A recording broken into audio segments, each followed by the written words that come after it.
ay posible.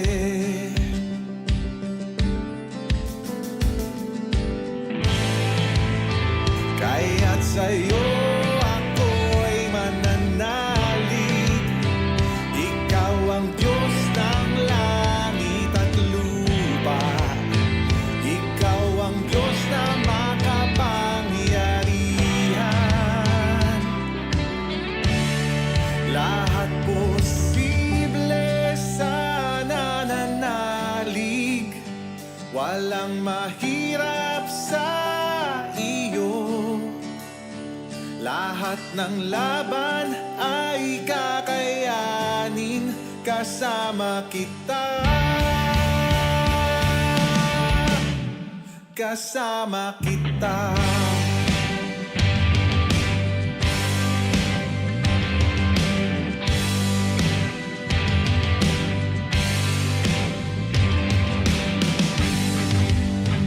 Walang bagyo na hindi tatahan. Mararanasan ang kapayapaan. O lahat ay posible. Wala nang hihigit pa sa iyong ngalan. Jesus, sa'yo ang katagumpayan. O lahat ay posible. Kaya't sa'yo ako'y mananalig. Ikaw ang Diyos ng langit at lupa. Ikaw ang Diyos na makapangyarihan. Oh, lahat posible sa nananalig. Walang mahirap sa iyo. Lahat ng laban ay kakayanin kasama kita. Lahat posible sa nananalig. Walang mahirap sa iyo.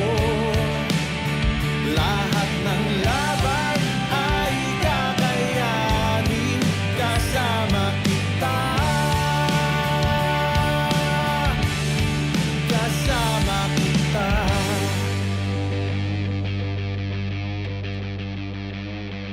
Sa isang salita mo ay may magbabago. Kagalingan, kaligtasan ay matatamo. Dakila, dakila, dakila ang ngalan mo.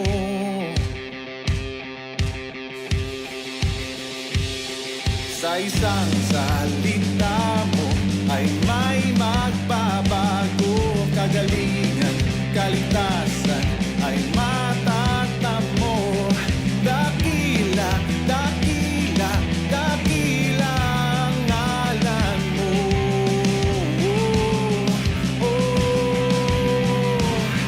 Sa isang salita mo ay may magbabago. Kagalingan, kaligtasan ay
Sambahin ka, O Yahweh,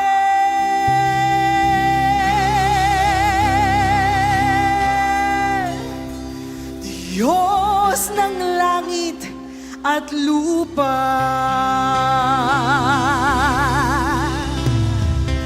O sambahin ka, O Yahweh,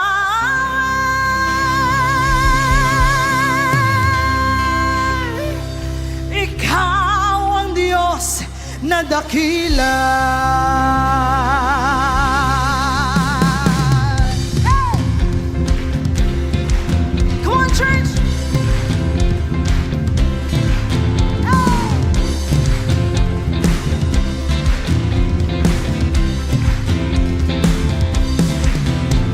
Sambahin ka, O Yahweh, Diyos ng langit at lupa. Sambahin ka, O Yahweh, Ikaw ang Diyos na dakila. Sambahin! Sambahin ka, O Yahweh, Diyos ng langit at lupa. Sambahin ka, O Yahweh, Ikaw ang Diyos na dakila. Lahat ng mga nilalang ay magpuri sa'yo, O Diyos.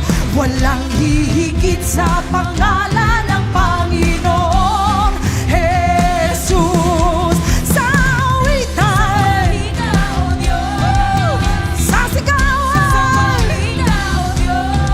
sa tugtugan,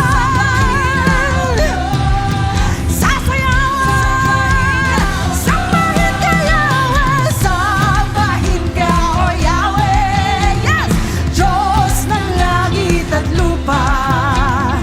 Sambahin ka, O Yahweh, Ikaw ang Diyos na dakila. Sambahin! Sambahin ka, O Yahweh, yes, Diyos ng langit at lupa. Sambahin ka, O Yahweh, Ikaw ang Diyos na dakila. Bawat pulo nitong aming bayan ay sa'yo iaalay. Si Jesus ay Hari at Panginoon ng aming buhay. Sa Luzon, sa Visayas, sa Mindanao, sa Pilipinas, sa mga bundok, sa tabing dagat, sa mga lungsod. Well, let's say, sa naik, sambahin ka, Yahweh. Sambahin ka, O Yahweh, Diyos ng langit at lupa. Sambahin ka, O Yahweh, Ikaw ang Diyos na dakila. Sambahin! Sambahin ka, O Yahweh, Diyos ng langit at lupa. Sambahin ka, O Yahweh, Ikaw ang Diyos na dakila. Purihin ka, Panginoon! Kung kami ay luluhod sa iyo, ay sasamba, kami ay iyong diringgin, at ang bayang ito'y iyong pagagalingin. Wala nang pagpapala, wala nang pagpapala, wala nang pagpapala sa bayang ito, O Diyos, O Diyos.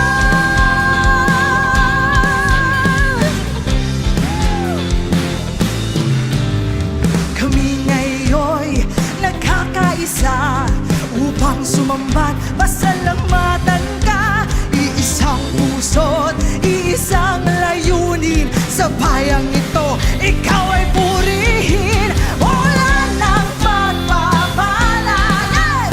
Wala nang pagpapala, wala nang pagpapala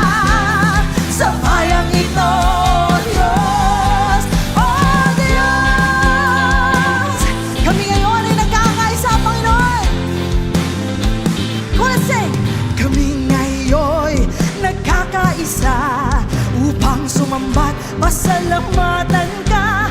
Iisang puso't iisang layunin sa bayang ito. Ikaw ay purihin, ulan ng pagpapala, ulan ng pagpapala, ulan ng pagpapala sa bayang ito, O Diyos. Ulan, ulan ng pagpapala, yan, ulan ng pagpapala, ulan ng pagpapala sa bayang ito, O Diyos. Sama-sama tayo. Ulan ng pagpapala, ulan ng pagpapala, ulan ng pagpapala. Tanggapin mo rin ang pagpapala ng Panginoon. Hey! Ulan ng pagpapala, ulan ng pagpapala, ulan ng pagpapala sa bayang ito, Diyos. O Diyos, O Diyos, O Diyos.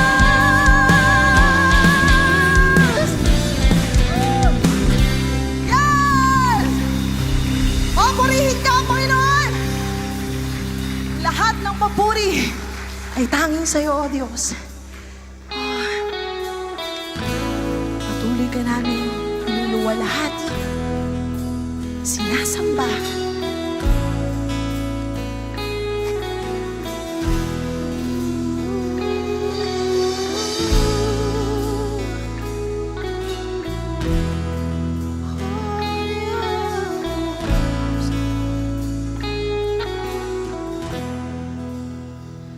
Si Yahweh ang tanging Diyos, may gawa ng lahat ng mabuti.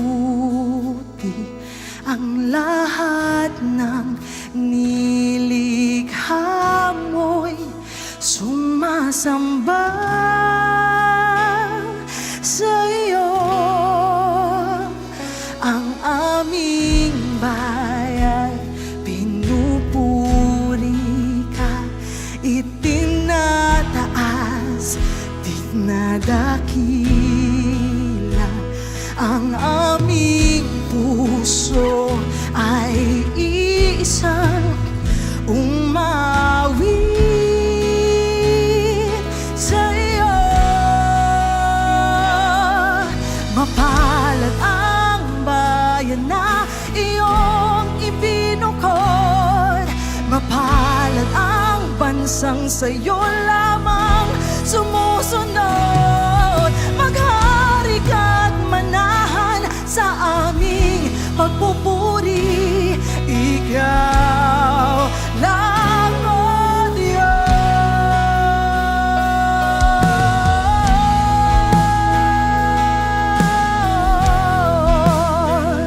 Ikaw lamang, O Diyos. Si Yahweh ang tanging Diyos, may gawa ng lahat ng mabuti. Ang lahat ng nilikha mo'y sumasamba sa iyo. Ang aming bayan, pinupuri ka, itinataas, dinadakila. Ang aming puso ay iisang umawit sa iyo. Mapalad ang bayan na iyong ibinukod, mapalad ang bansang sa'yo lamang sumusunod. Maghari ka't manahan sa aming pagpupuri, ikaw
ika'y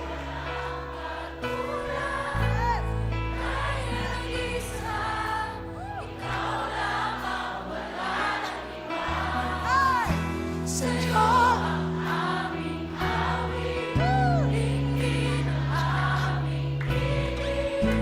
isisigaw sa buong mundo, ikaw ang tunay na Diyos, ikaw ang tunay, ikaw lamang.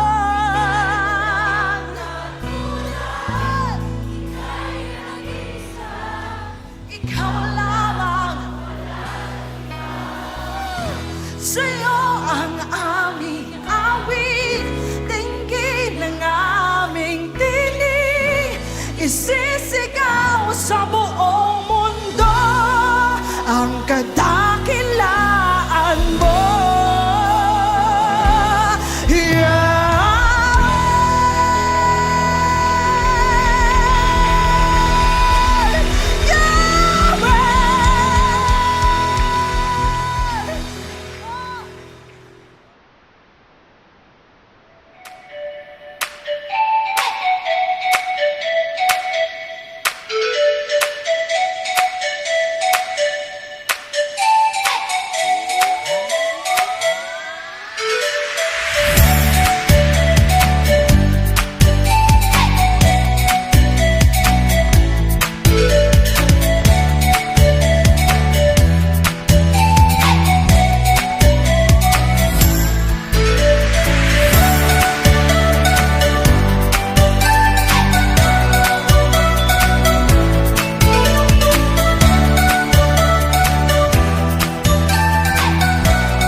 Sa pong pinagpalang umaga sa bawat isa at welcome po sa ating pong Sunday Worship Celebration Bahay Pagsamba. Dito pa rin po sa His Presence Church, Cavite and Batangas. Tayo po ay napapanood sa ating official Facebook page at mamaya mapapanood din po after po ng ating live sa ating official YouTube channel, His Presence Church, Cavite and Batangas. Maganda at pinagpalang umaga po sa bawat isa. Unang linggo sa buwan ng Agosto. Ayan, purihin po ang Panginoon. At sa pagsisimula po ng ating unang linggo sa buwan na ito, mga kapatid, bukod sa inaalala natin ang unang linggo sa buwan ng bawat buwan, ay tayo po ay alalahanin natin yung ginawa ng ating Panginoong Jesucristo sa krus ng Kalbaryo sa pamagitan po ng mga elemento no po, na kung saan tinapay na kumakatawan sa katawan ng ating Panginoong Jesucristo, ang saro na kumakatawan sa dugo na siyang pinantubos ng ating Panginoon para tayo po ay matubos sa ating mga kasalanan. Ayan, maganda at pinagpalang umaga po sa ating lahat na nakatutok sa ating ngayon sa ating live broadcast. Live na live po tayong napapanood, mga kapatid. Nagpapasalamat tayo sa maaga pong mga nakatutok na po sa ating live broadcast. Huwag kakalimutang i-share ang ating live broadcast ngayong pong umaga. I-share po natin sa pamagitan po ng mag-click ng share button. Mga kapatid, ay maibabahagi po natin ang ating pong gawain ngayong pong umagang ito. Okay? Ganun din mga kapatid, huwag kakalimutan na i-like at i-follow kung di pa kayo nakakapag-like at nakakapag-follow sa ating official Facebook page. Huwag kakalimutang i-like, i-follow at syempre mag-comment mga kapatid dito po sa baba ng ating comment box at para mabati po natin ang bawat isa ng isang pinagpalang umaga. Gising na po tayo mga kapatid at bango na para tayo po makinig ng salita ng Diyos, Luzon, Visayas at Mindanao at sa iba't ibang panig ng mundo na naaabot po ng ating live broadcast. Maganda po ang ating bubuksang topic mula sa ating Panginoon, ang pagbubukas po ng panibagong chapter sa atin sa Book of Genesis. Tayo po ay nasa Genesis chapter 23 na po ngayon pong araw na ito. Okay? 3 bahagi po ito pero nais ko pong himay-himayin ang bawat isa. Bawat bahagi, huwag tayong magmadali. Mas marami tayong malalaman sa Panginoon habang inihimay po natin ng dahan-dahan ang mensahe ng Panginoon. Walang lumalabas po sa aking comment section kung sino po ang nakasama ko ngayon. Pero nais ko pong mag-rely na po dito sa aking pong sa comment section po natin dito sa live broadcast. Binabati po natin si Brother Ervil Kayanan. Magandang umaga at maging sa iyong buong pamilya. Magandang umaga dyan po sa Silang Cavite. Binabati rin po natin sina kapatid na kasama natin, sandali, isa-isa natin Ayan, binabati rin natin sina Ate Claire, ayan, Garjola at Katapang family. Magandang umaga, Ate Claire. Binabati rin natin si Pastora Nalin, kasama natin si Sam at si Naomi. Good morning. Nabati rin natin Teka, isa-isahin natin. Walang lumalabas sa akin sa comment section Okay. So, kapag kayo po ay naririto po sa live broadcast, huwag kalimutang mag-comment. Ayan, magandang umaga po. Nais ko pong batiin ang aking pong lola na nanonood po dyan po sa kasama po ng aking pamilya sa ating live broadcast dyan po sa Imus, Cavite. Nabati natin si Nanay Paro. Ayan, ang aking pong lola at na nagpapalakas at pinagaling na ng Panginoon. Ayan po rin ang Panginoon at sa aking pong pamilya. Good morning. Ayan, tuloy-tuloy po tayo mga kapatid. Huwag po kalimutang mag-comment mga kapatid para mabati po natin. Bago po tayo magpatuloy sa ating batian portion, ay syempre maya-maya lamang ay tayo po ay magsisimula na sa ating pong pananalangin. Dire-diretso na po tayo. Kaya po, comment na po para po mabati naman natin ang bawat isa. At sa darating pong August, hindi ako nagkakamali, sa darating po na, ayusin ko lang parang meron akong nakaligtaan Sa darating na, teka, ayan, sa darating na August, sa darating na August 26 ay magkakaroon po ng Equip Cell Leaders Training ang ating pong ang G12 network ni Pastor Mar Diaz kasama po sa pakikipagtulungan ng His Presence Church. Po, dyan po sa gaganapin sa may Victory, dyan po sa Lifehouse Christian Church, dyan po sa Victory Mall, sa may Monumento, sa may Grand Central, SM Grand Central sa Central, ano ba yun? Monumento Station, Yamaha Monumento Station. Ayan. So, praise God. Kung sino po ang interesado, makipag-ugnayan lang po sa ating pong page. Kung nais pong dumalo, ang registration fee ay 200 pesos po para po sa inyong kaalaman. Okay? So, sino pa po ba kasama natin ngayong umaga? Ayan, mag-comment lamang po kayo. Alam niyo po, maganda po ang ating topic ngayon at marami po tayo matututunan mula sa ating Panginoon. At huwag kakalimutang i-share, no? As of the moment, tingnan natin ilan na po ang mga nag-share sa atin. We have 15 shares already. Huwag kalimutang ibahagi pa po ang ating mensahe ng Panginoon ngayon pong umagang ito. At napakaganda po ng bubuksan ng Lord na topic. Kaya excited po kung i-share po sa inyo ito. Yung magandang nais ng Panginoong ituro sa atin ngayon pong umagang ito. Okay? Tayo po lahat ay sama-samang manalangin. Hingin po natin sa Panginoon ang kanyang patnubay, gabay at pasalamatan ng Diyos sa panibagong araw na ipinagkaloob po sa atin ngayon pong umagang ito. Sama-sama po tayong lumapit sa Panginoon. Ama naming Diyos na makapangyarihan sa lahat, patuloy ang aming pagpupuri at pasasalamat sa iyo sa panibagong buhay at kalakasan na iyo po'y pinagkakaloob sa aming lahat. Sa bawat isa na yung mga anak, sa bawat pamilya at bahagi po ng aming pong sambahayan, salamat sa patuloy mong pag-iingat, pagmamahal, proteksyon na lagi mong ipinagkakaloob sa amin. Pagpapala, maraming salamat, Ama.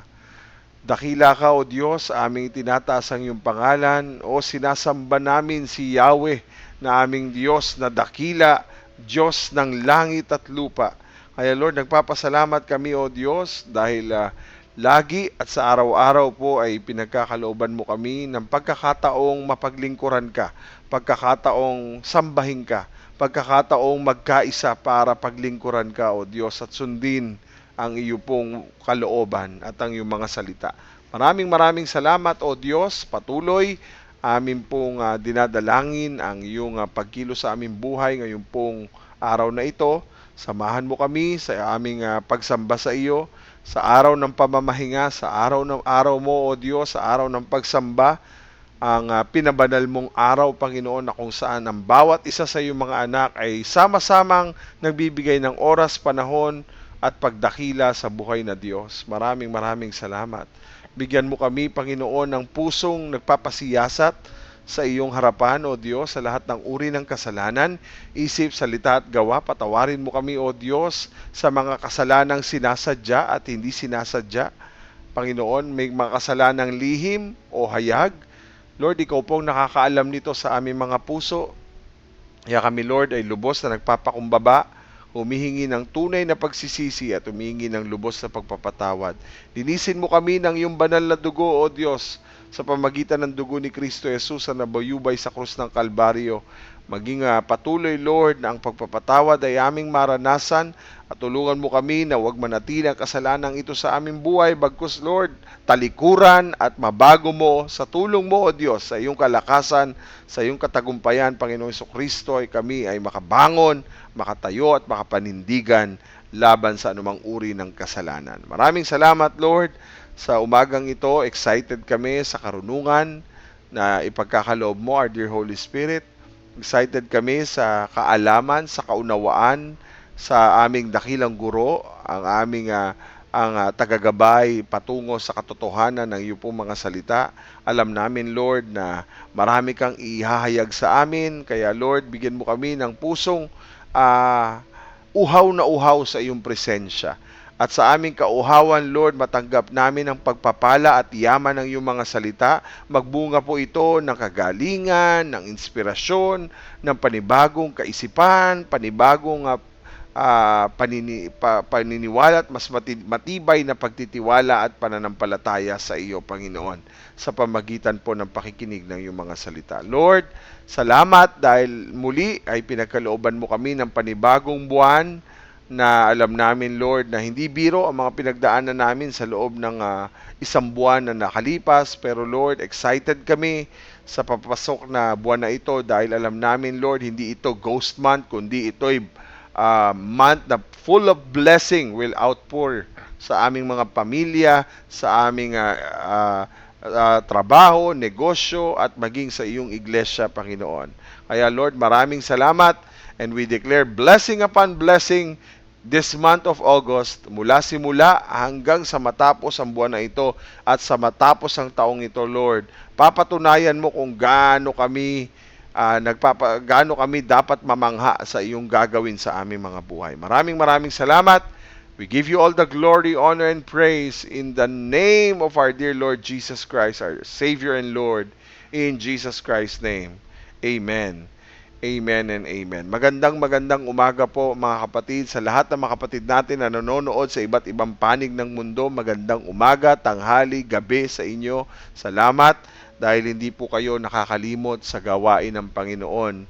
Kahit po replay, sila po'y nanonood kasama natin, sumusuporta at nakikinig sa mensahe ng Panginoon sa bawat live broadcast. Huwag po natin kakalimutan ang gawain, no po. At ito mga pagtitipon natin ito, kahit po ito'y online, ay nagbibigay po sa atin to ng matibay na pananampalataya at pagtitiwala sa ating buhay na Diyos. Okay, diretso na po tayo sa mensahe ng Panginoon ngayon pong umagang ito. Again, welcome po sa Sunday Worship Cell Celebration, Bahay Pagsamba. Ayan, good morning. Tayo po'y sumasamba bagamat sa kanya-kanya mga tahanan. Pero ito po ay patunay na may Diyos po tayong kumikilos kahit na po tayo nasa mga kanya-kanya mga tahanan. So sabihin sa katabi, sabihin sa paligid, na tahimik lang muna, makikinig muna tayo ng salita ng Panginoon. Let's focus ourselves. Hanap ka ng lugar na kung saan pwede kang makapag-focus. Tigil muna mga dapat gawin. Makinig ng mabuti sa salita ng Panginoon. At patuloy na pakinggan ang sasabihin ng Panginoon sa atin ngayon pong araw na ito. Tayo po ay kakatapos lamang ng Genesis 22 last Sunday.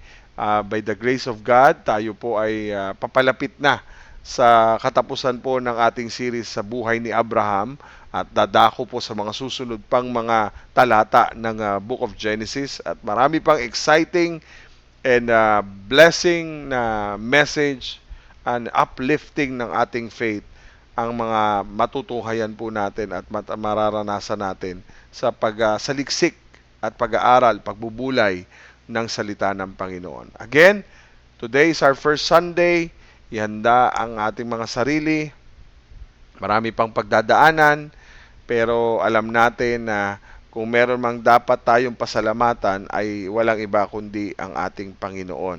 Ang ating Diyos na buhay at Diyos na dakila. Okay?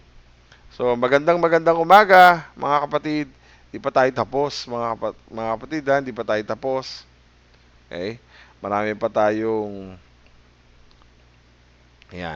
tayong matututunan mula sa ating Panginoon. Mag-comment lamang po kung kayo po ay naririto na. Ayan, binabati natin ang bawat nanonood po sa ating gawain. Good morning. Okay? Genesis 23, ang ating pong topic ngayon pong umaga ay pinamagatang nawala. Sandali, nawala. Ayan. So, dako po tayo dito. Ayan. Genesis chapter 23 na pinamagatan po natin na our everlasting possession. Okay, yan po ang tututukan natin. Ang napakahalagang mga pagmamay-ari na meron po si Abraham. At tinatawag na everlasting, meaning yun lang ang kanyang pagmamay-ari na pwede po niyang angkinin.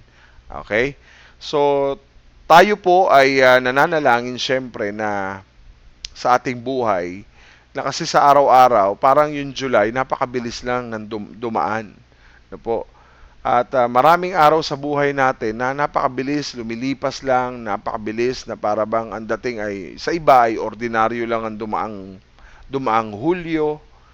Para bang ang dating minsan ang buhay ay parang naging boring lang, na araw-araw lumilipas, nagbabago, lilipat na naman ng buwan. Parang nagbabago lang kung merong mangyayaring kakaiba. Kung may magbabago lang ang buwan na ito kapag merong magandang nangyari, kung merong hindi inaasahang pangyayari, maaring nung last month merong ipinanganak, merong last June, 'di ba? Mga nag-graduate, yung iba na-promote sa trabaho. Pero hindi buwan-buwan, merong mga tinatawag na precious moments kada buwan. Tama po ba ako, mga kapatid? Hindi buwan-buwan laging may magandang nangyayari. Meron ding mga significant moments sa buhay na dumadaan na malungkot. Na hindi naging maganda sa iyo yung buwan na ito ng Hulyo. Ano naman kaya ang dadatnan mo sa buwan na ito ng Agosto?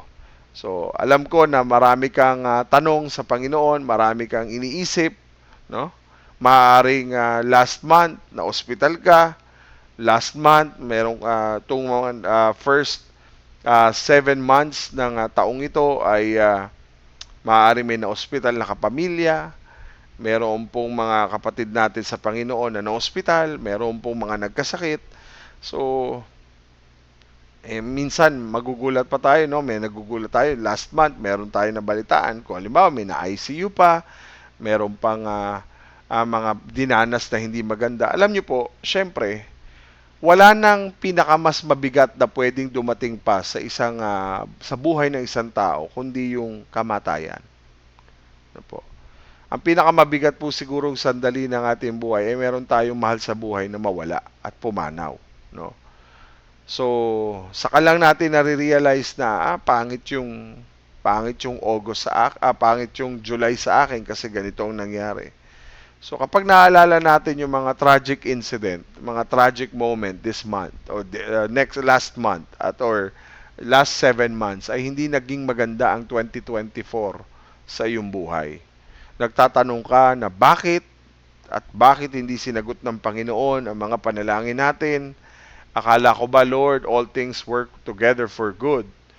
Paano naman magiging good yon kung namatayan naman ako ng mahal sa buhay? So, ngayong taong ito ay hindi naging not so good year para sa akin. Parang ganon. Paano naman, Lord, na sinasabi mo to live is Christ, to die is gain? Paano naman kapaki-pakinabang ang kamatayan, sasabihin ng iba na wala na nga kami, kapakinabangan pa bang mawalan at mamatayan? So hindi, syempre. Hindi ganun kadaling sagutin yung mga tanong na ganito, na lalo na sa mga taong nawala ng mahal sa buhay. Pero bilang mga mananampalataya, isa lang ang pwede natin panghawakan sa mga panahon at sandali sa bawat buwan na dumadaan sa ating buhay. Isa lang ang pwede natin panghawakan no?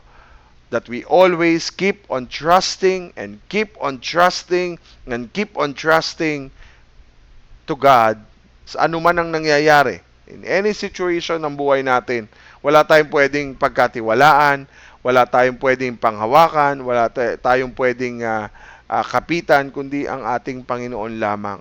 No?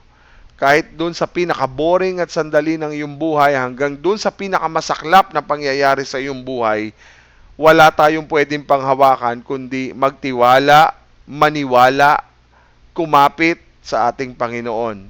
Dahil siyang nakakaalam, siyang may kontrol ng lahat sa ating buhay, siyang nakakaunawa kung bakit dinaanan natin ang mga pagsubok at hamon ng buhay na ito sa ating sariling buhay, no? Kung bakit dinaanan natin ito, mga kapatid, naniniwala po ko, hawak ng Diyos ang lahat ng ito. Amen po ba?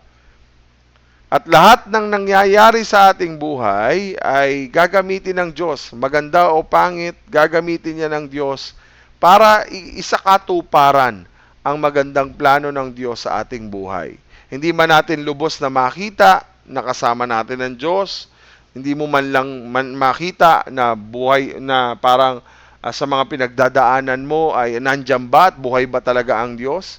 Sabi nga, kahit hindi mo siya nakikita, hindi mo siya nararamdaman, He is still working in your life. Amen. So, hindi natin pwedeng sabihin na hindi ba ay naiintindihan ng Diyos ang ating mga pinagdadaanan. Kung meron mang isa na nakakaunawa, no, meron mang nakakaunawa sa atin ng higit, yan ay walang iba kundi ang Panginoon. Hindi nga lang sadya nangyayari ang mga bagay sa mga kagustuhan natin at sa ating kaparaanan. Amen? Hindi mo man yan lubos na nakikita sa ngayon, naniniwala tayo na lahat ng nangyayaring ito, lahat ng pinahihintulot ng Diyos na mangyari sa atin ay may kapakinabangan, hindi lang para sa atin, kundi para mapapurihan ang ating Panginoon. Minsan iniisip natin, bakit ganito ang buhay? Napakahirap. Kapatid, kung pinahintulot sa atin ng Diyos yan, hindi habang panahon ganyan ang ating sitwasyon. Hindi habang panahon malayo tayo sa ating pamilya. Hindi habang panahon tayo'y talagang magpapakadakayod sa kakahanap buhay. Darating ang oras ng season mo para sa Panginoon. At alam nyo po, every time na dumadaan tayo sa mga pagsubok at hamon ng buhay, doon pumapasok madalas kung papasa ba tayo o hindi sa mga pagsubok at hamon ng buhay na dumadating sa atin. Amen? So may plano ang Diyos para sa atin. At sa kadalasan sa mga pagsubok na dumadating sa ating buhay, imbis na tiwala at pananampalataya ang manaig sa ating buhay, ang madalas ang nagiging resulta, hindi tayo nakakapasa sa mga pagsubok kasi madalas pumapasok yung kalaban ng pagtitiwala, yung pagdududa. Ang kalaban ng pananampalataya ay kawalan ng pananampalataya. Ang kalaban ng pagtitiwala ay yung kawalan ng pagtitiwala. So kapag ikay nawala na ng paniniwala, pag ikay nawala na ng pagtitiwala, paniniwala at pagtitiwala, pumapasok na itong salita ng pagdududa, ng pag-aalinlangan, kung tapat ba talaga ang Diyos, may gagawin ba talaga ang Diyos. Lalo na sa panahon na hindi natin nakikita yung magandang plano niya para sa atin. No? Lalo na kapag nakakalimutan natin o kapag hindi natin lubos na maintindihan kung ano ang nais ng Diyos at ano ang ginagawa ng Panginoon sa atin. Alam niyo po, very significant yung nangyari kay Abraham sa mga huling pinag-aralan natin sa Genesis chapter 22 verses 1 to 19. Kumbaga, kung makikita mo, nakaka-boost ng faith ng ating pananampalataya at pagtitiwala yung ginawa ni Abraham, no, na pagtitiwala sa Diyos sa kabila ng mahirap na pagsubok na kanyang pinagdaanan. Nakita natin, imagine, muntik nang mamatay si Isaac, pero hindi po naging hadlang yon para ibigay niya ang kaisa-isa at pinakamamahal niyang anak na si Isaac. So alam naman natin hindi natuloy yun. Nakita natin talagang kung papaano kumilos ang Diyos, kung papaano nangyari ang kalooban ng Diyos, at papaano nag-level up yung promises ni God sa buhay ni Abraham nang makita niya at napatunayan niya ang katapatan, ang pagsunod ni Abraham sa kanya nang hindi niya ipinagkait ang kanyang kaisa-isang anak na si Isaac. Amen. So, tapos after some time, may nagbalita kay Abraham na dumami na yung anak ni David, ni Abraham, ng kapatid niyang si Nahor. Ba't ba napunta si David? So, after some time, may nagbalita sa kay Abraham na dumami na yung anak ng kapatid niyang si Nahor. Kasi mga kapatid, hindi natin natapos yung Genesis 22. Meron pang natirang 4 verses, no? Verses 20 to 24 ng chapter 22. So, balikan natin yon kasi paghahanda po yon sa pagpasok natin sa Genesis 23. Okay? Basahin natin. Narito po yung mga lahi ni Nahor na natira sa ating pinag-aralan sa Genesis 22. Basahin natin, verse 20. Pagkalipas ng ilang panahon, nabalitaan ni Abraham na ang kapatid niyang si Nahor ay may mga anak kay Milka. Okay?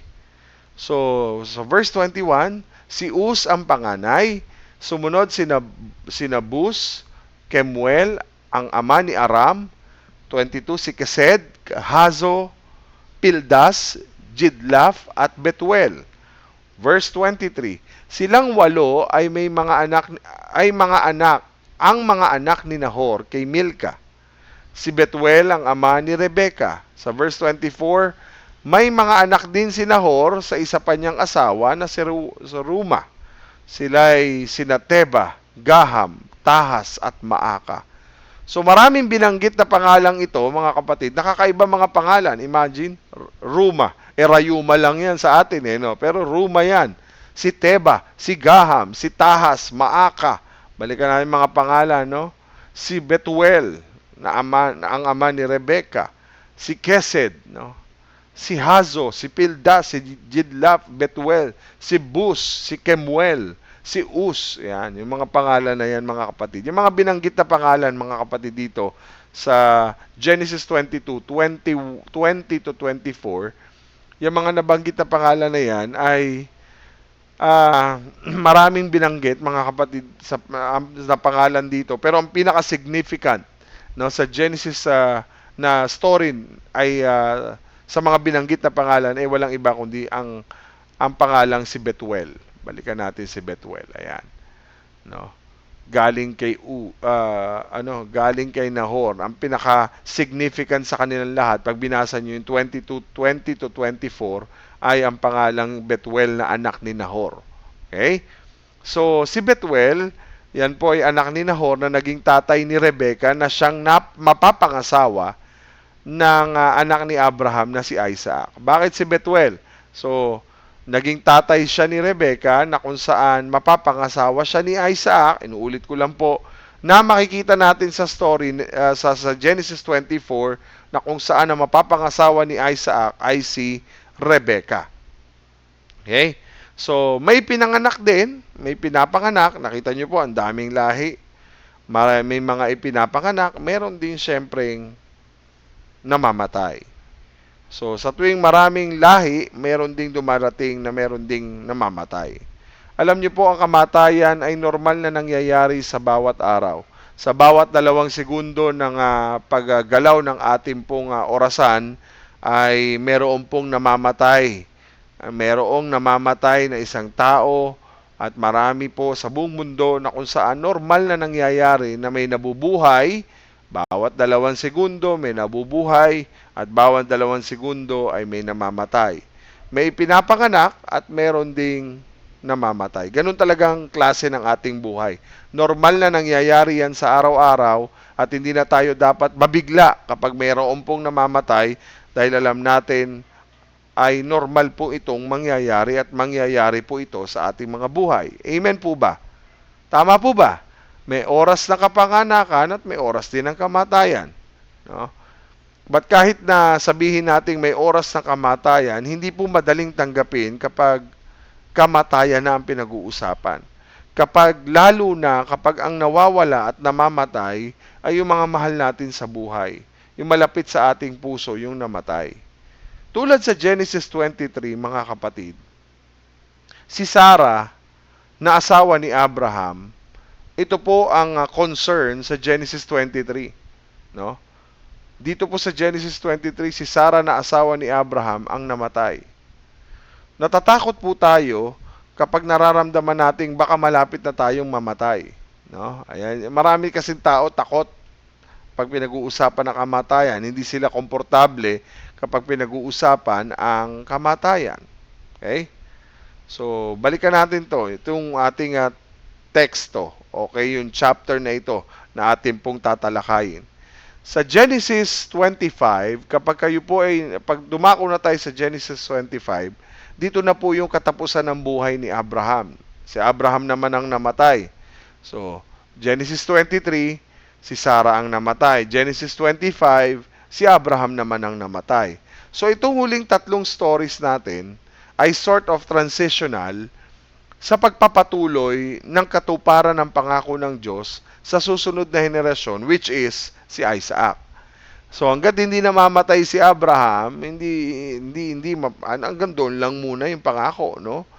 Pero kailangan ito para sa katuparan, kailangan mangyari ito para transitional sa pagpapatuloy naman ng katuparan ng pangako ng Diyos sa susunod na henerasyon sa pamagitan ni Isaac. So, hindi na kasi ito kasing dramatic, no? O wala na pong drama ito o wala nang terms of emotional impact pagdating sa story ng Genesis 23. Hindi katulad sa Genesis 22 na napakabigat ng mga pangyayari po sa paghahandog ng kaisa-isa at pinakamamahal na anak na si Isaac. But it doesn't mean na the lesser the drama, the lesser the significance. Ibig sabihin, hindi porkit wala masyadong drama dito, hindi na ibig sabihin no, hindi na mahalaga po itong chapter na ito. E tayo pa naman, syempre, halala ko yung COVID nung araw eh.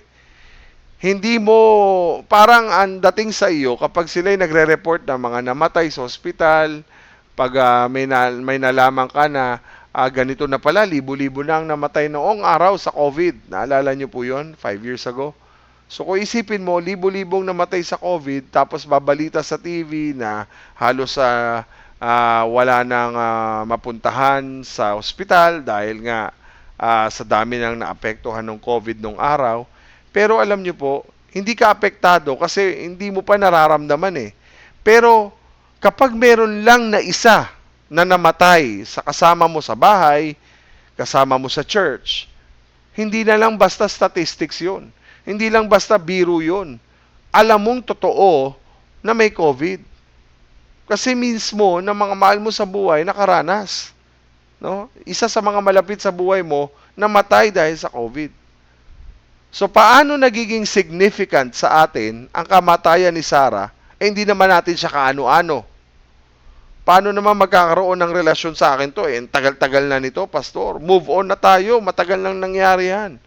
Pwede ba mag-move on na lang tayo? Ibang topic na lang, ibang text na lang, ibang story na lang ang pag-usapan natin.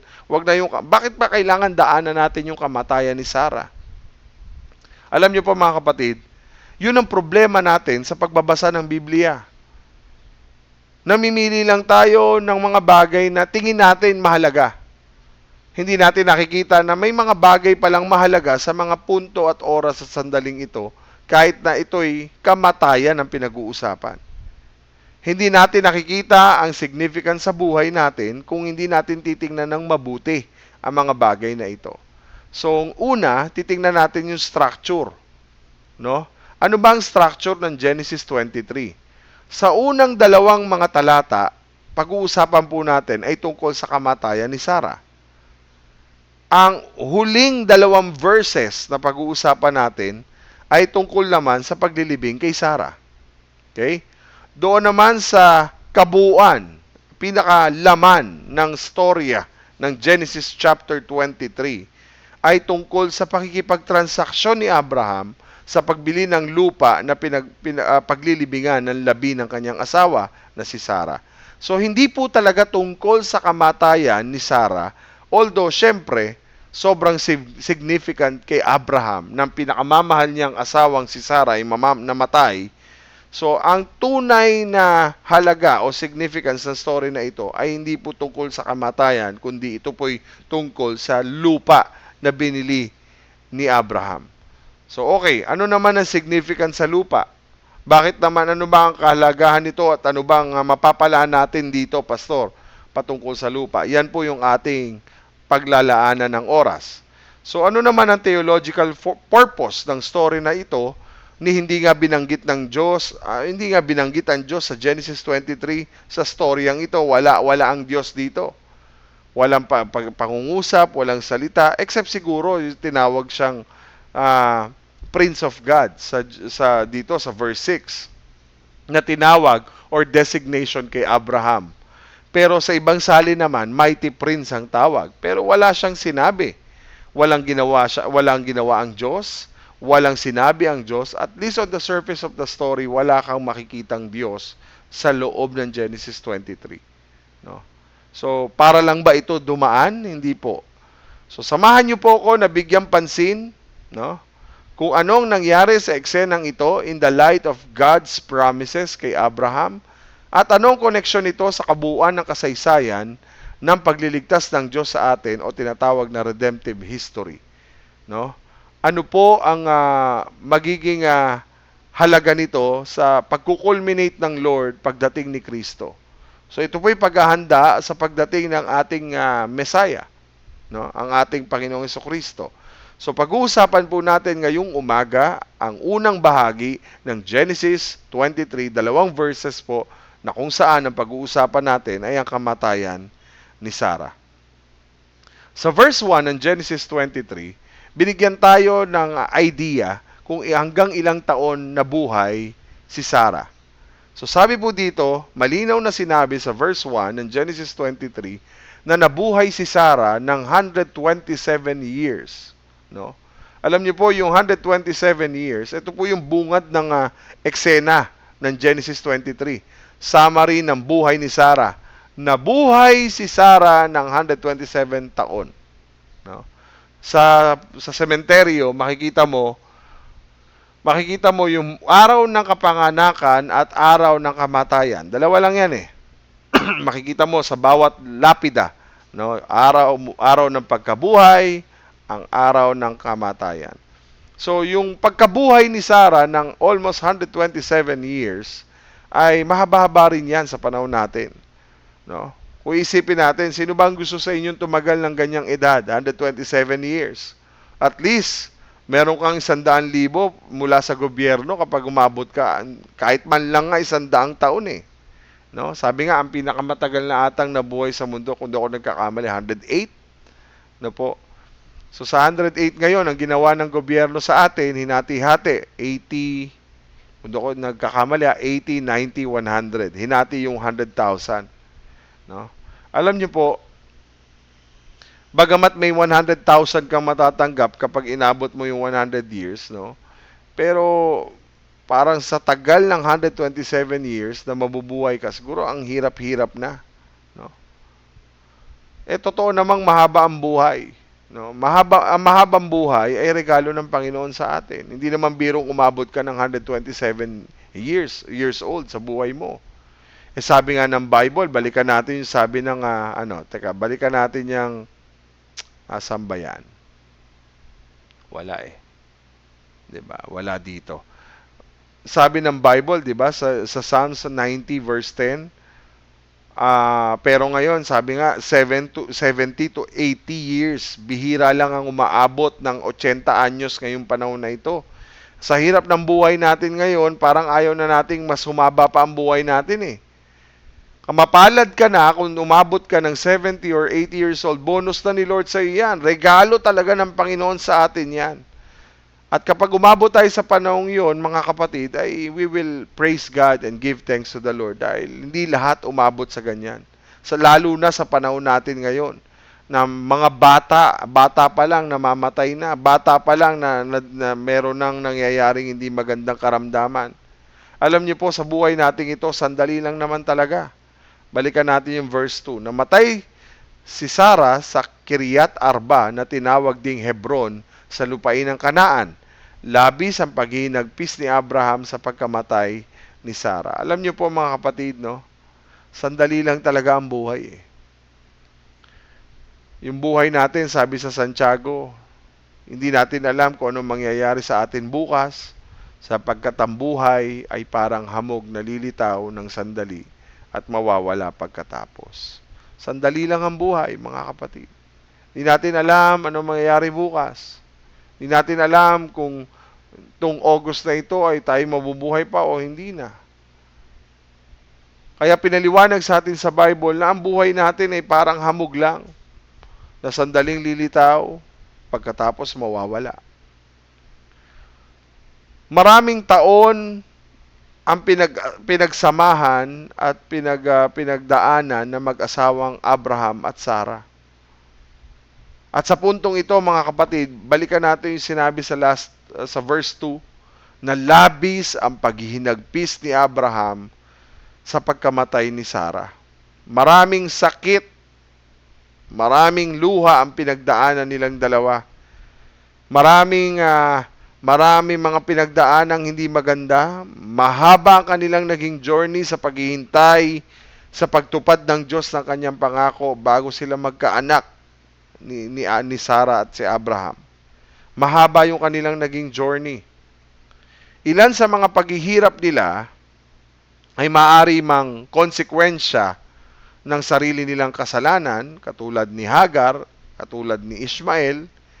Yung iba naman sa kanilang buhay, kaya sila parte ng paghihirap nila ay dahil sa kasalanan na rin ni Abraham, katulad na nangyari sa Egypt at sa Gerar. No? Hindi natin alam yung ibang mga nangyari pa. Higit sa 20 taon ang pagitan ng Genesis 22 at Genesis 23. Pero syempre malamang din, no, mga kapatid, malamang sa malamang na hindi naman din maayos lahat ang mga pinagdaanan ni Abraham at ni Sarah. Alam niyo po sa buhay, habang tayo'y tumatanda, mas lalong dumarami ang trouble, mga paghihirap, mga kaguluhan sa ating buhay. Hindi po tayo padali ang buhay. Habang tumatagal ay umihirap ang buhay. Life is full of trouble. Lahat tayo po ay mamamatay. Walang hindi naman dadaanan ng kamatayan. Sabi nga nila, una-unahan lang yan.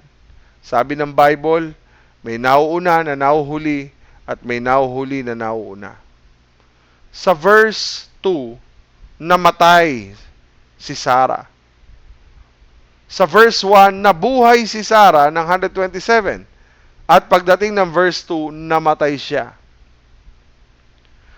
So namatay siya sa lunsod ng Arba, na tinatawag na Kiryat, no? Na tinatawag ding Hebron, na nasa lupain ng Kanaan. So ganun lang ang pagkaka-report sa buhay ni Sarah. Nabuhay ng 127, sa verse 2, sumunod na talata, namatay. Sa ganun lang ang pagkaka-report ng kamatayan. So hindi katulad ng namatay ba siya sa sakit? Walang sinabi na nagkasakit ba to? Ano ba to? Nagkabukol ba ito? Nagka-cancer ba ito? Nagka-high blood ba ito? Inatake ba ito sa puso? Walang sinabi. Ang report sa verse 1, nabuhay siya ng 127 at sa verse 2, namatay siya. Basta namatay siya. So sa kamatayan ni Sarah, nakita natin, no? Lahat tayo dadating sa buhay na yan. Maaaring nabuhay ka ng ilang taon, darating ang oras ng kamatayan. Lahat din tayo magkakaroon ng mamamatayan ng mahal sa buhay. Imagine, mga kapatid, kung ilang taon si Isaac, 37 years old. Amen? So 37 years old na si Isaac, nang mamatay ang nanay niya. Ang edad naman ni Abraham ay 137. At tingin niyo po, anong nararamdaman ng isang matandang Abraham na may edad na 137? So sabi ng Bible, labis siyang hinagpis, no? Labis ang kanyang paghinagpis sa pagkamatay ni Sarah. Sabi ng mga ilang commentator, no? Ito raw paghihinagpis ni Abraham ay hindi lang ekspresyon ng pagkalungkot, no? Kundi ito po ay standard mourning rites. Ibig sabihin, ito po yung panahon ng kanyang pagluluksa. Ito po yung panahon na kung saan okay lang malungkot. Kapag namatayan ka, okay lang. Ito yung panahon na kailangan mong umiyak. Itong panahon na sabi ng mga commentators, ng Bible commentators, ito yung panahon na standard mourning rites niya. Ito yung period of mourning. Okay lang siyang umiyak sa panahong yan kasi siya'y naghihinagpis sa pagkawala ni Sarah. Okay lang yang umiyak. Mahirap naman po na masaya ang nangyayari pero iyak ka ng iyak. Ang saya-saya ng paligid pero ikay malungkot. May panahon ng kasiyahan, may panahon ng selebrasyon, may panahon ng iyakan at may panahon ng paghihinagpis. Hindi natin pwedeng sabihin sa isang taong namatayan na huwag kang malungkot, huwag ka nang umiyak, okay lang yan. Talagang ito po yung panahon ng kanilang period of mourning. Kung nalulungkot ka, umiyak ka. Kung nararamdaman mo at namimiss mo siya at nagdadalamhati ka pa rin sa ngayon, umiyak ka. Dahil ito ay panahon ng iyong pagdadalamhati. Ito yung panahon ng iyong paghihinagpis. Kaya ang hirap-hirap sabihin sa isang taong nawalan ng mahal sa buhay, huwag ka nang umiyak, okay lang yan, tanggapin mo na ang katotohanan, mag-move on ka na, hindi po. Ito po yung panahon ng kanilang pagdadalamhati. So let them grieve. Hayaan po natin silang magdalamhati. Dahil ang kamatayan ay nakalulungkot na pangyayari at hindi po nakakatuwa. Sadyang sobrang sorrowful ang nararamdaman ng mga taong nawalan lalo na ng mahal nila sa buhay. Death is a sad and sorrowful moment or period sa buhay natin. Kaya kapag dumadaan ang kamatayan, okay lang na malungkot, okay lang na umiyak, okay lang na magdalamhati. Dahil ito yung panahon ng kanilang pagdadalamhati. Pero sinabi ng 1 Thessalonians, balikan natin yung Thessalonians, sabi ng unang Thessalonica chapter 4 verse 13, mga kapatid, gusto naming malaman ninyo ang katotohanan tungkol sa mga namatay na, para hindi kayo magdalamhati gaya ng iba na walang pag-asa. Sabi ng English, we grieve, but we don't grieve like the rest of the world na without hope. Okay lang magdalamhati dahil namatayan ka, pero wag namang habang panahon na ikay nagdadalamhati.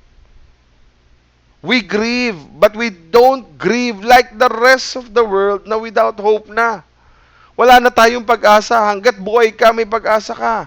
Hanggat pwede kang gumawa at kumilos, may pag-asa ang buhay. Buhay ka pa eh. Huwag kang mawalan ng loob. Ang sabi ng Bible, dapat malaman mo ang katotohanan tungkol sa mga taong namatay na, para hindi ka magdalamhati gaya ng iba na nawala na ng pag-asa mula nung nawala yung kanilang mahal sa buhay. May oras at panahon dyan, kapatid. Isipin mo ang katotohanan ng mga taong nawala sa buhay mo, lalo na kung siya'y may pagkakilala sa kay Kristo. Kung ano ang kanilang kalagayan doon sa piling ng Panginoon, na hindi mo dapat habang panahong ikadalamhati at mawalan ka na ng pag-asa. Darating ang oras, babangon ka, aayusin mo yung sarili mo, at dahil marami ka pang misyong gagampanan sa mundong ibabaw, gaya ng magandang plano ng Panginoon para sa iyong buhay. Alam niyo po, may isang tanong, what is our only hope in life and death? Anong tanging pag-asa natin dito sa buhay at anong tanging pag-asa natin sa kamatayan? Alam niyo po, parang nahahawig yan sa isa pang tanong na nabasa ko eh. What is your only comfort in life? And what is your only comfort in death? Alam niyo po ang sagot, ano ba ang tangi nating pag-asa sa buhay at ano ba ang tangi nating pag-asa sa kamatayan? Ang sagot po, no, i-shortened version na lang natin yung sagot. That we are not our own but belong, body and soul, but both in life and death, to God and to our faithful Savior, Jesus Christ. Ang tanong, ano ba ang tangi natin pag-asa? Wala tayong ibang pag-asa sa buhay, kundi ang Panginoon. Pagdating sa kamatayan, wala kang pwedeng asahan, kundi Panginoon pa rin. Nang ikaw ay mabuhay sa mundong ibaba, wala kang tanging comfort sa buhay, kundi ang Panginoon. Wala kang only hope sa Lord, kundi si Lord lang. No? Your body belongs to God. Your body and soul belongs to God. Even your spirit belongs to God. Kaya ka humihinga ngayon ay dahil sa Diyos ang nagkakaloob ng hininga para sa iyo, para mabuhay. Hindi ka humihinga para sa iyong sarili, humihinga ka dahil may nagbigay ng hininga para sa iyo, mabuhay ka lang ngayong araw na ito. At anong pwede mong asahan sa kamatayan? Anong pwede mong asahan sa kamatayan? Wala kang pwedeng asahan kundi ang Panginoon. Dahil dalawang pupuntahan mo eh. Habang buhay ka, habang mahininga ka, habang nakakapag-isip ka, habang may pagkakataon ka magdesisyon ka kung saan ka pupunta. Sabi ng Lord, malaman mo dapat habang ikay malakas at dapat mong malaman ang pag-asa mo ay na kay Kristo. Si Kristo ang tanging daan, katotohanan at ang buhay. Walang makakapunta doon sa Ama sa langit kundi sa pamagitan ni Kristo. Kaya kapag hindi si Kristo ang iyong pinanampalatayanan, hindi mo kinilala si Kristo bilang iyong Panginoon at tagapagligtas, mapapahamak ka. Wala kang comfort sa iyong kamatayan. Wala kang hope sa iyong kamatayan. Pag ikay nasa impyerno na, hindi ka na makakaalis doon. Hindi na tayo pwedeng iahon ng Diyos doon sa impyerno.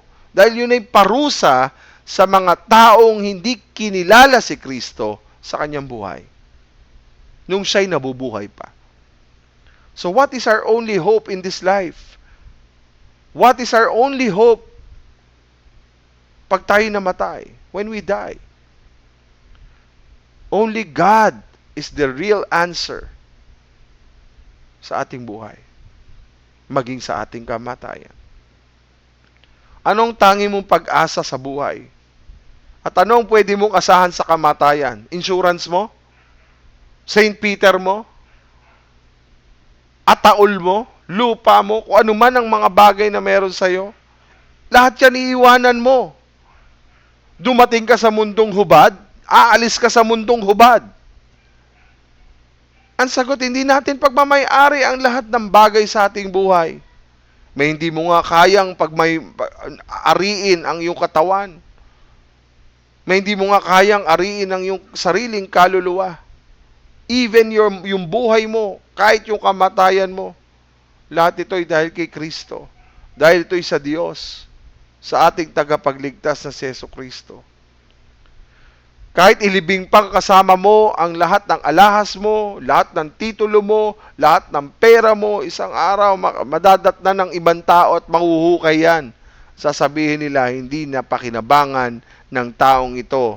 Kahit na siya'y pinakamayaman sa mundo, iiwan at iiwan niya ang lahat ng inaakala mong pagmamay-ari mo.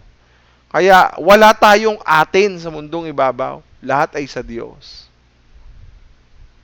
Wala kang pwedeng pag-asang panghawakan kundi sa Panginoon. Pagmamay-ari tayo ng Diyos. Ulo hanggang talampakan. Loob at labas ng ating buhay. Yang lugar na iyong inaapakan, yang lugar na iyong tinatamasa, lahat ng iyong inaangkin na sayo, walang sayo, kapatid. Lahat ay sa Diyos. So ano ang pinakamahalagang pag-aari o possession natin? No? Ano ang pinakamahalagang pag-aari o possession na pwede nating angkinin? Walang iba kundi ang kaligtasang dulot at bigay ng ating Diyos. No? Ang pinakamahalagang pag-aari o possession din natin ay ang Diyos na meron tayo. Yan ang yaman mo. Hindi yung pera lang. Ang yaman mo ay walang iba kundi ang Diyos. Ang tunay na pag-asa mo sa mundong ibabaw at sa kamatayan, sa iyong buhay at sa kamatayan, ay walang iba kundi si Lord. No? Ang kaaliwan ng buhay mo ay ang Diyos. Ang kakontentuhan ng buhay mo ay walang iba rin kundi ang Diyos. Ano man ang mangyari sa atin ay nakasalalay sa kung kanino ka at kung ano at sino ang meron ka. Ulitin ko po mga kapatid. Ang pag-asa mo, ang kaaliwan mo, ang kakontentuhan ng buhay natin, anuman sa buhay natin, anuman ang mangyari sa atin, nakasalalay kung kanino ka, kung ano at sino o sino ang meron ka sa buhay mo. Ngayon mga kapatid, tanungin natin, si Abraham, sino ba ang meron siya? Ano ba ang meron sa kanya? No? Tanungin natin, kanino ka? Ano ka? Sino ka? Anong meron si Abraham? Ano ba ang meron siya sa kanyang buhay? Tingnan natin uli sa verse 2. Nasaan po namatay? Nasaan sila nung namatay si Sarah? Balikan natin yung verse 2. Excuse me. Yan. Namatay siya sa Kiryat, sa Arba, na tinatawag ding Hebron, sa lupain ng Kanaan. Mga kapatid, sila po'y sa verse 2, ay sa verse 2, nasa lupain ng Kanaan. Sa kanila ba yon? Kanila ba yung lupa Kanaan? Hindi. Dayuhan lang po sila doon. Wala silang karapatang magmay-ari ng kahit na anong lupa doon dahil sila'y dayuhan lang doon. No? Ang meron lang sila, sabi nga, water rights lang. Yun lang balon na kanya pong pag hinukay, yun lang ang maaaring meron siyang karapatan. No? Yun lang ang meron siya, yung balon. Yun lang ang meron si Abraham, sabi sa Genesis 21.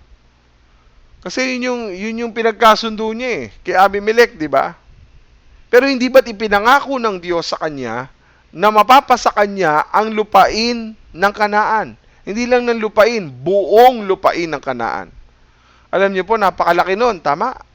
Napakalaki ng lupain ng Kanaan. So malaki naman ang pangako talaga ng Diyos sa kanya. Kasi ang pangako ng Diyos sa kanya, great nation, great blessing, great name. Sabi sa Genesis 12, 2-3. Balikan natin. Gagawin ko isang tanyag na bansa ang lahi mo, pagpapalain kita at magiging tanyag ang iyong pangalan. Sa pamagitan mo, marami ang pagpapalain ko ang magmamagandang loob sa iyo, susumpa ko naman ang susumpa sa iyo, sa pamagitan mo, pagpapalain ko ang lahat ng tao sa mundo.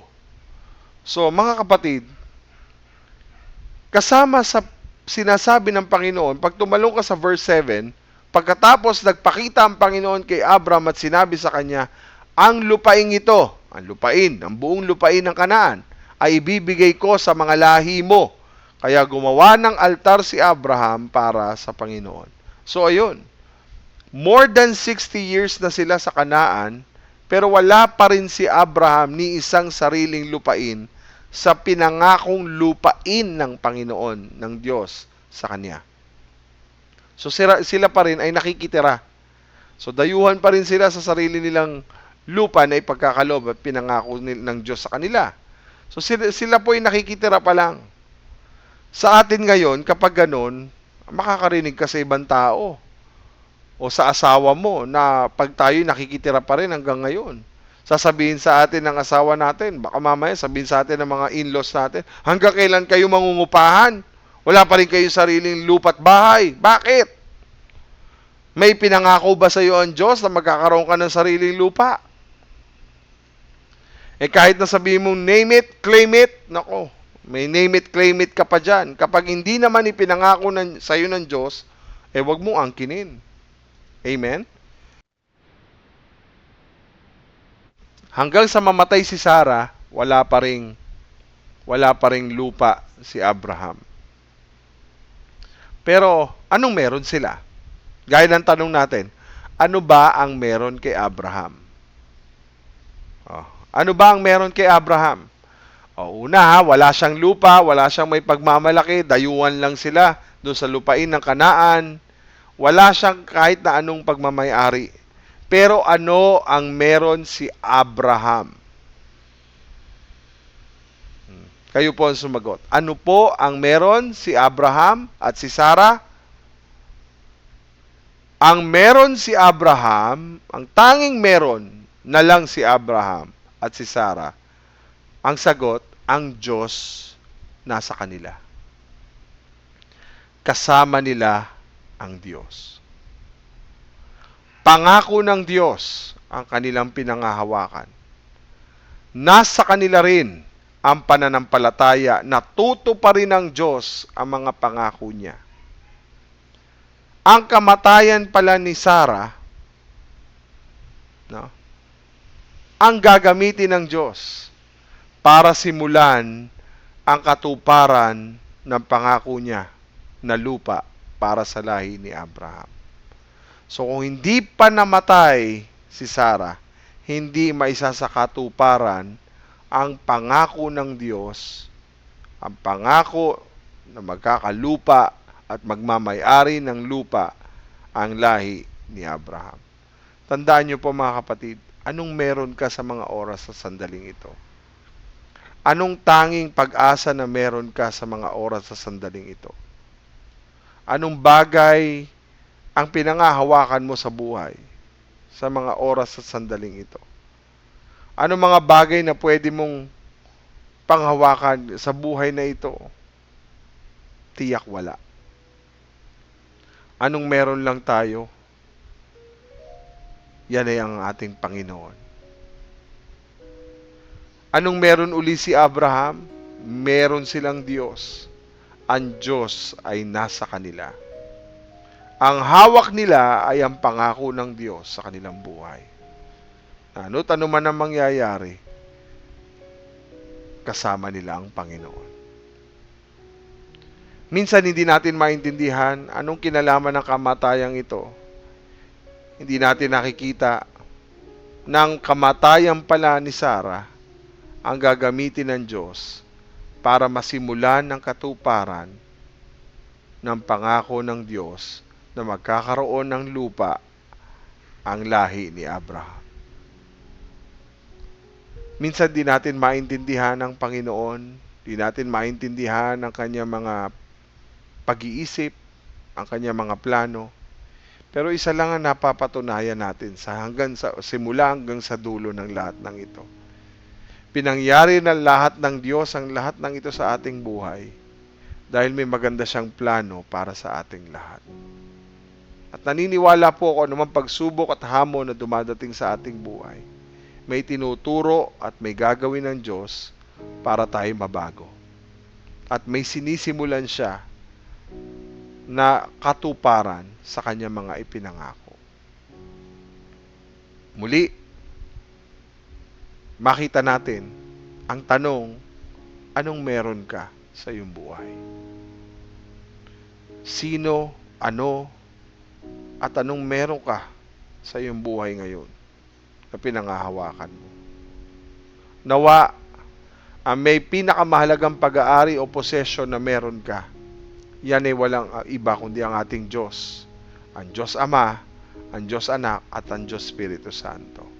Nawa ang pag-asa at kaaliwan ng buhay natin ngayon, katulad ni Abraham, ano man ang mangyari sa atin, na alam niya sa kanyang sarili kung sinong meron siya. Dahil nakasalalay sa kung kanino ka at kung ano ka at sinong meron ka sa iyong mga pag-asa at sa iyong kaaliwan sa buhay. Tayo po'y manalangin. Ama naming Diyos, maraming salamat Dahil tinuturuan mo kami, O Diyos, na makita ang halaga ng buhay, ang halaga ng pagkabuhay at pagkamatay. Marami pa kaming pagdadaanan, O Diyos. Marami kaming pwedeng hirap na pagsubok na haharapin. Pero lahat ng ito, Lord God, ang tanging tanong sa aming buhay, ano ang meron kami? Ikaw, O Diyos, ang kasama namin. Tulungan mo kami, O Diyos, na makita na hindi namin pagmamayari ang aming buhay. Hindi namin pagmamayari ang aming katawan. Hindi namin pagmamayari ang aming mga kaluluwa, buhay man o kamatayan. Kundi ang lahat ng ito sa iyo, O Diyos, at sa aming Panginoon at tagapagligtas sa si Kristo Jesus. Salamat, Panginoon, dahil kami pagmamayari mo. At kung kami pagmamayari mo, ang pinakamahalagang pag-aari o possession din namin ay ikaw. Tulungan mo kami, O Diyos, na makita ang halaga nito sa aming buhay. Nang katuparan ng iyong pangako, O Diyos, ay makikita namin. Hindi lang kami ay sa tuwing kami buhay, kundi maging sa kamatayan man, sa kabilang buhay. Salamat, O Diyos, dahil lagi kang nasa amin. Tulungan mo kami na ang iyong mga pangako ay maging paraan at dahilan para kami kumapit at manatiling nagtitiwala sa iyo. Sa kabila ng mga pagsubok na nangyayari sa aming buhay. Alam namin, Panginoon, lahat ng nangyayaring ito ay dahil gusto mong simulan ang katuparan ng iyong pangako. Katulad ng pangako mo kay Abraham. Mangyari nawa sa amin na masimulan mo, O Diyos. Gamitin mo, O Diyos, ang mga pagsubok para kami po, O Diyos, ay masimulan ang gagawin mong magandang pagbubukas ng oportunidad at pagpapala para sa aming mga buhay. Mangyari lagi ang iyong kalooban sa aming buhay at lagi ka naming papurihan at pasalamatan dahil alam namin kahit di namin nakikita ang ginagawa mo, kahit hindi namin nararanasan at nararamdaman pa sa ngayon ang katuparan nito, alam namin, Lord, kumikilos ka at gumagawa sa aming buhay. Maraming salamat po, O Diyos. Ibinabalik namin ang pinakamataas na papuri at pasasalamat sa tanging pangalan ni Kristo Jesus. Amen. Amen. At Amen. Mga kapatid, umawit muna tayo sa Panginoon. At bago tayo magpasalamat, at dire-diretso na po tayo, at nais ko pong pasalamatan kayo sa patuloy na ginagawa ng Diyos sa inyong buhay. Salamat sa Panginoon sa pagsama sa atin sa gawain po ng pananambahan ngayong araw na ito. Patuloy, bigyan natin siya ng pinakamataas sa papuri at pasasalamat. At nais mong ibalik ng may katapatan ang iyong pong pagbabalik ng iyong ikapu, ng iyong tithes and offering, you can give it online. Tayo po'y aawit muna sa Panginoon at magpasalamat sa Diyos sa kanyang ginagawa sa ating buhay. Let us worship the Lord and give thanks to Him.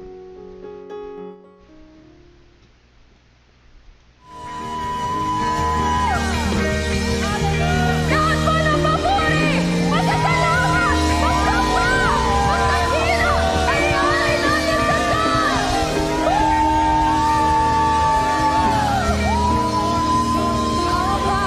Pagpupuring pasasalamat. Taos pusong pasasalamat mo ay para sa'yo lamang. Ang tunay na awit ng pagsambay sa'yo lamang. Ang pagpupuring pasasalamat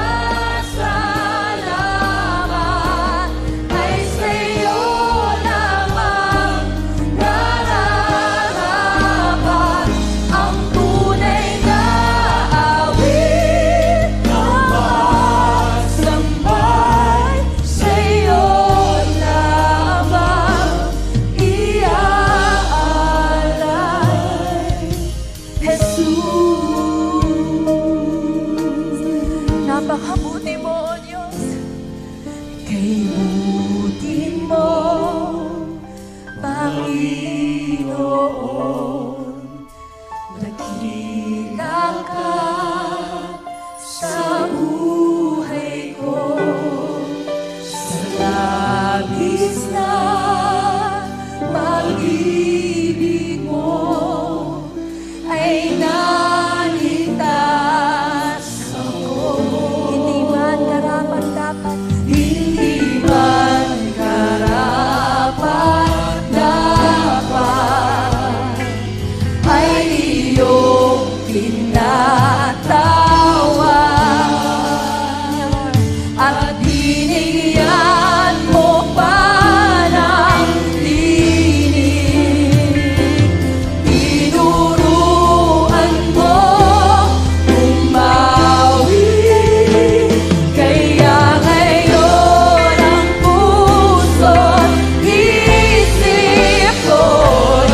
pa po ang pagpupuri pa sa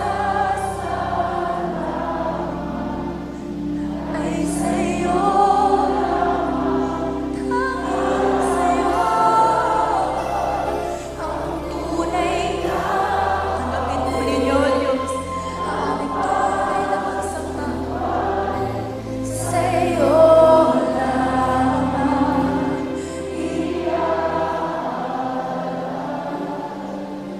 Jesus,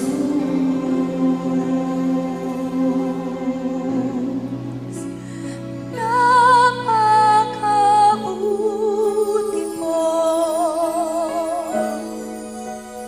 aming Diyos Ama. Ang iyong nilikha't luluwalhati. Nakatunghay po ang kalangitan sa ating kalagitnaan.